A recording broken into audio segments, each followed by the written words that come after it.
Hey everybody, it's Jason with Threefold Solutions again. Time for another Planning Center update video. This time we're talking about Planning Center Calendar, and I want to show you a couple ways you can use a new feature they just released called Dynamic Automations. And this is going to open up some new possibilities in Planning Center forms. And sometimes when we have those request forms that we make available to our staff or we make publicly available to people outside the church, and many times that's for using a facilities rental request, I'm going to show you how we can now pair that with an actual registration event that we have set up so we can take a payment and automate the whole process. And we can do that now with some dynamic automations looking at certain selections that people make and then automating sending them an email that asks for payment. So let's jump into that video. But before we do, I always like to mention we love making videos for Planning Center users. That's why we do this. We want to help people use Planning Center better. Now, if you know somebody who might benefit from this particular video or any of our videos, please share it with them. Give us a comment and let us know if you have any questions or if you would like us to cover a particular topic in the future. We're more than happy to entertain any and all questions. We love that. And at the same time, please subscribe to the channel. We love making these videos, and that way you'll make sure you're getting updates every single time we kick out a new video. With no further ado, let's jump into that Planning Center Calendar video now. Okay, we're looking at Planning Center Calendar. We're in the Forms menu, as you can see here.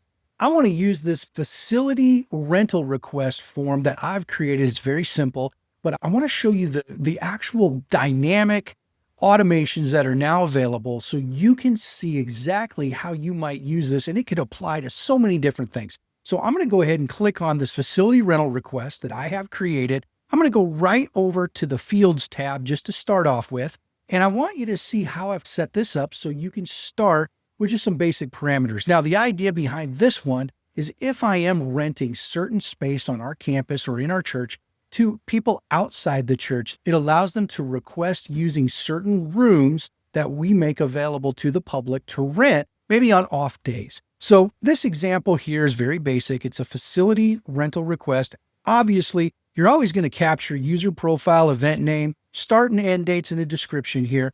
But what I'd like to do is kind of define some things. Now, first off, you have to define the rooms that you're going to make available. So if you have a room already set up, and obviously I'm assuming you're already using Calendar and you've got some of these resources and rooms set up. So if you haven't done that yet, just use this video as some food for thought. Let it plant a seed and you can come back to this later. But starting off, I've got the gymnasium, I've got the sanctuary and the main lobby. You may have other spaces or other rooms that you've set up, but that's what we're going to start with. Now, if you want to allow people to select more than one of those spaces, click Allow Multiple Selections. I'm making this required. You may or may not, but obviously if you're doing this with the purpose of somebody selecting a room, you probably want to make it required. Now, there is conditions. Now, I will get into conditions in just a second, but just like we see in people forms, we have the ability to use a little bit of logic here. And we can say when somebody chooses this selection on a prior question, then show them this question. And we might add some additional questions here just to demonstrate that. So I'm going to go ahead and save. I've got my gymnasium, which is the one I really want to focus on. And then down here, we also have the ability to say, will you need additional resources for your reservation? Now, if somebody's renting the gymnasium, depending on how you see that space used, maybe sometimes that's for an actual meeting and they might need some tables or some chairs. I've made that available. You may choose to also make additional resources available. Maybe there's trash cans or balls and sports equipment, whatever you may need. You may choose to allow multiple selections here. In this particular area, I'm just asking, will you need additional resources for your reservation? You might want to put a description in here and spell that out a little better. But all of that together equals the idea that we're creating a place for people to make a request. And then ultimately, we want to be able to bill them for that. So if we're charging people to use that space, what we can additionally do is use these new features. Now, here's where the actual magic comes in. Let's look at the automations. So depending on, I've already got mine set up here, so I'm going to walk you through setting this up again. But the idea behind this is when somebody uses this form, this automation looks at specific answers to questions, and we can trigger things off of that. So I'm going to go ahead and click Create Automation, and we'll kind of reproduce what I already have set up here. So in this case, we have two choices. When somebody submits their request using this form or has their request approved. So either way, I'm going to go ahead and use, in this example, has their request approved.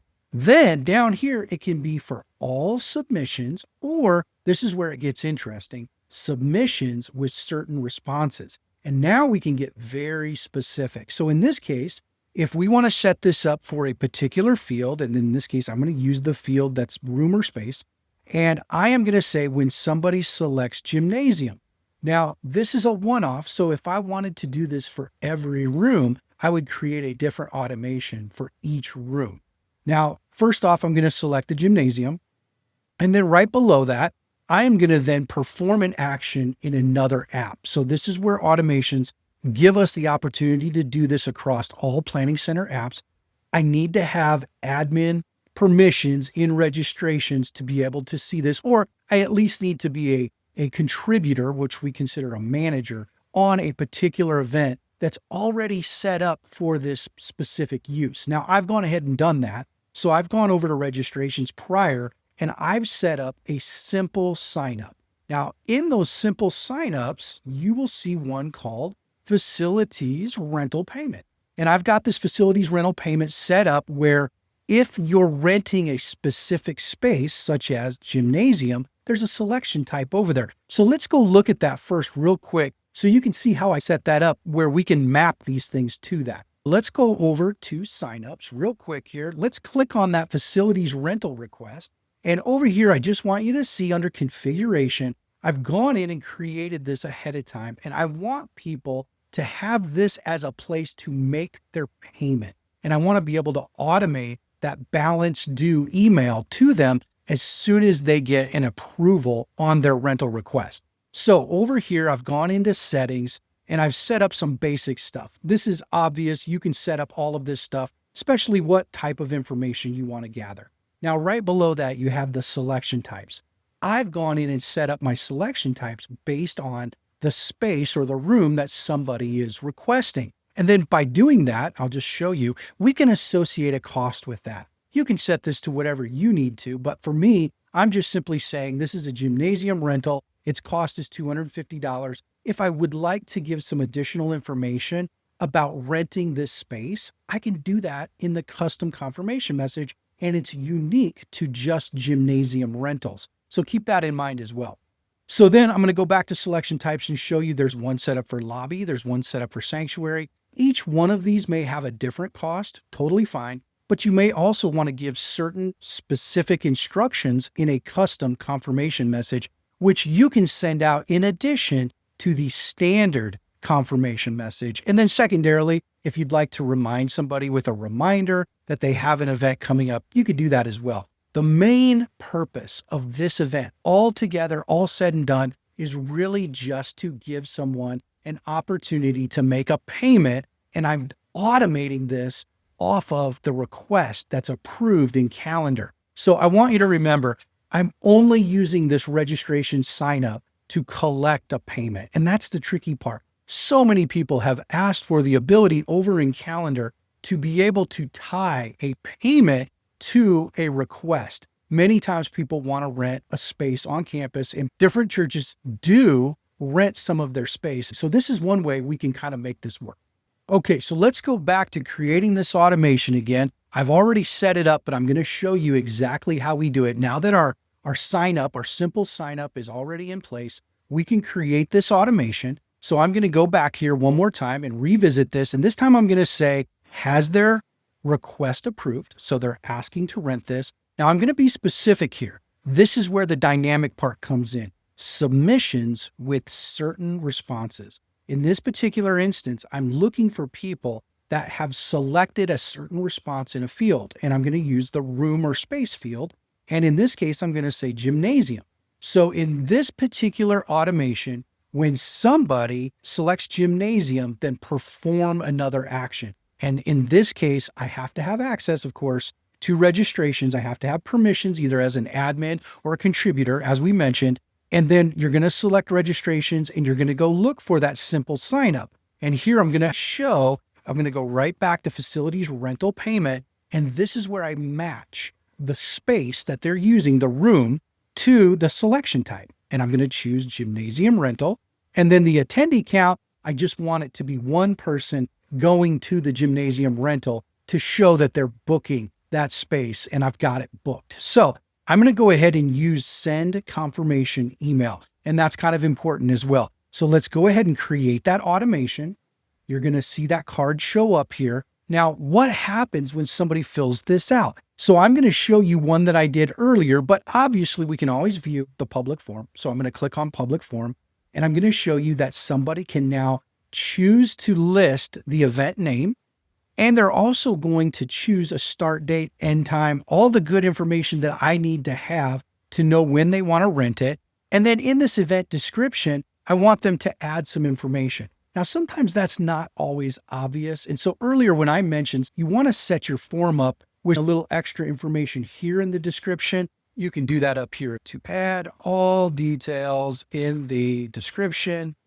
And you've got it covered either way. So I'm going to go ahead and save that here. And it's just there, but go ahead and spell this out. You can use links to other things if you need to. You can direct them somewhere. You can get a little bit fancy with some formatting here. But either way, people need this information to fill out your form correctly. So take the time to spell it out, lead them through it. And now when you go over here to the automation, clearly when somebody's going to register for this, that's going to kick off everything. Now, when we go ahead and look at the public form again, and we refresh this, you can now see we've got some details up here instead of down here. But either way, we want to lead them through our form and we want to make sure they know exactly what we're requiring or asking of them. So use those text areas to do that, whether it's the description up here, or whether it's down here. But sometimes we just have this description field and we need to make sure they're putting the right information there. And that should be spelled out up above. Okay, so somebody's going to fill this out. We're going to go back over and we're going to look at the request that I submitted earlier. You can see I had a Super Summer Bash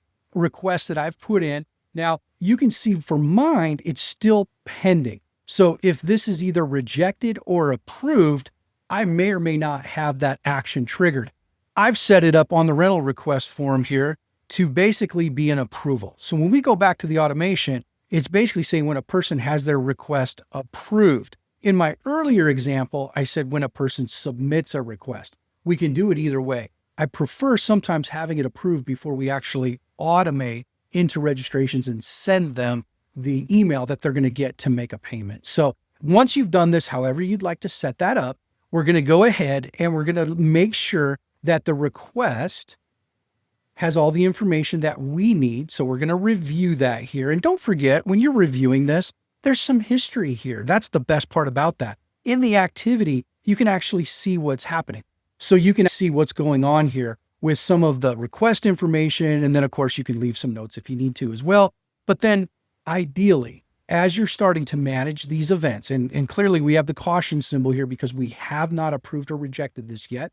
And we have to apply and edit the room and walk through those normal motions that you would do when you're approving things. But I just want to show you, as soon as we kind of look at this, we can say this was tied to a facilities request that we've already created. So if we go over here and we start typing that in, we can tie this to that, add the connection, and now we can see that we have a gymnasium rental. There's one person attending that gymnasium rental for this particular date. And now there's a couple other things we can do.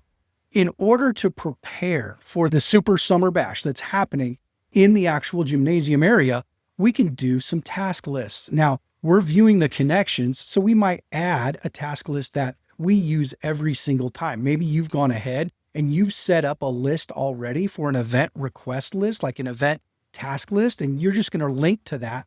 Or you can just start creating a task list right now. Sometimes it's better when somebody rents the gym to go over and set up a template for this type of task. And you might say we need to clean the space. We might need to set up certain things to make sure it's available. And we're going to go ahead and automate that by creating tasks ahead of time. Now, that's one way to do it as you're managing the event, but there is another way to do that. And that's going right back over to your form. We'll go right back over to this facilities rental request. And let's go back to automations and say, when let's create the automation. When somebody has their request approved once again, and again, this is going to be based on certain responses, and I'm going to do the exact same thing. I'm going to utilize the gymnasium request here. Then instead of creating a task in registrations, this time I'm going to additionally create a task in home or an action. I'm sorry, I said task. I mean, I'm going to create an action in home, and I'm going to do that whole scenario with the task list all over again. And I'm going to say, prepare the gym for event. And then here I can add it to my particular inbox or to somebody else's. And maybe this is somebody on the facilities team. So I might go in here and type somebody else's name, and this might be Michael Jones or somebody like that who's overseeing our particular gymnasium and facilities. And so he's going to get this request to prep the gym as a task in his inbox. So I'll go ahead and set a due date, and I'll say after this has been created, I'm going to give him 3 days or maybe 2 days to set that actual due date for his task. Now I've added a task to it. There's all kinds of things we can do. You can also automate a special email if you needed to. Maybe you need to send an email from a template. So then you're going to use a people function, and you're going to go through the same motions and say, hey, I'm going to send an email here. But as you've seen, we do have confirmation messages happening. And just to show you what that looks like when you receive one of those emails, let me show you each one of those. First off, you're going to get a confirmation that your request was received through this form. So let me show you that one. Okay, this first email that you'll receive looks like this, and it just says, hi, Threefold. Now, I'm the one that filled this out. So it says your request for Super Summer Bash via the facility rental request form has been received. And it shows the actual details below. So let's just review that real quick. Here's the event, the time, the details. I've kind of put in a description. I'd like to rent the gymnasium for my Super Summer Bash. And then round down here, it shows the room, the gymnasium, and all the details that basically I selected. Now let's go ahead and look at the next one. This is actually the triggered response that happens from automatically registering the person into the simple sign up over in registrations. And that kicks off this particular email, which says you have a balance due. And this is obviously branded as the church. Mine says Threefold Solutions, but it would obviously be branded as your church. And then it says, thanks for registering for the facilities rental payment. And then here it shows gymnasium rental 1 at $250. And obviously this also has to do with how many people you've selected to sign up for this, because if you put that earlier to 2 or 3 or up to 20, then that's what they're going to be charged. So make sure you do choose number 1 when it comes to actually pushing somebody into this event with your automation. But you can see here that they also have the button, make a payment. All the details are down below here. That's actually a graphic that we just threw on the simple sign up. You can make that look however you'd like. And then right here, when I click make a payment, I'm going to be taken to Planning Center because I've obviously signed in when I filled out the form. And now I can go and make that payment through registrations like a normal payment would be applied in registrations. So that's how we actually do it. That's how we're going to give people the opportunity to utilize the form, dynamically be sent into a registration or a simple sign up like we've done with some selection types that match either rooms or resources or whatever, and then have a payment tied to that. And we actually can then send them automated emails. Everything happens in real time. We can approve it. We can then pay attention to watching the balance due over in the event itself. I really hope someday we get to see this in people as well. Here's for that. I believe we'll see it soon. Have a great week, everybody. I hope you enjoyed this video. We'll see you on the next video.